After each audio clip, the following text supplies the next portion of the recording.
जय सियाराम, सुप्रभात। आज सकाळ सकाळ छान अशी पूजा चाललेली आहे बघा। आमच्या मिस्टरली होती काल सर्पशांती, त्याची पूजा करण्यासाठी आपल्या संप्रदायातले म्हणजे की रामानंदचार्यजी संप्रदायातले विशाल गुरुजी इथे पूजेसाठी आलेले आहेत।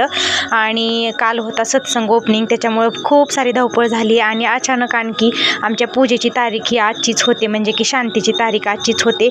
काल शांती झाली की लगेच दुसऱ्या दिवशी हे होतं, म्हणजे काल सर्प दोष काढायचा होता। खूप सुंदर प्रकारे विशाल गुरुजींनी पूजा मांडलेली आहे। खूप छान त्यांनी पण भरपूर असं सगळं सामान त्यांनी आणलेलं होतं, त्यांनाच गुत्ती सगळी पूजा दिलेली होती, आपण काहीच घ्यायचं नव्हतं।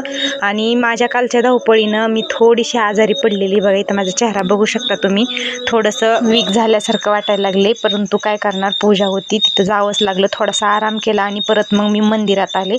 सगळं काही यांच्या हाताखाली ते द्यावं लागतं। मम्मी पण बसलेल्या होत्या, सगळेजण आम्ही घरचे होतो, 2 मुली आणि मी, मम्मी आणि गुरुजी। खूप छान पूजा केली गुरुजींनी, एकदम सुंदररित्या पूजा केली। 1 2 ते 3 तास पूजा चाललेली होती, खूप सुंदर प्रकारे पूजा केलेली होती।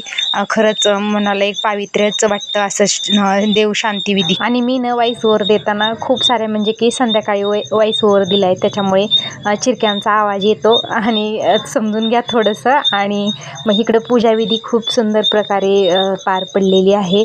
तर खूप छान वाटलं। आपल्या रामानंदाचार्यजी संप्रदायात पण असे गुरुजी खूप सुंदररित्या पूजा करतात, मनाला खूप समाधान वाटतं।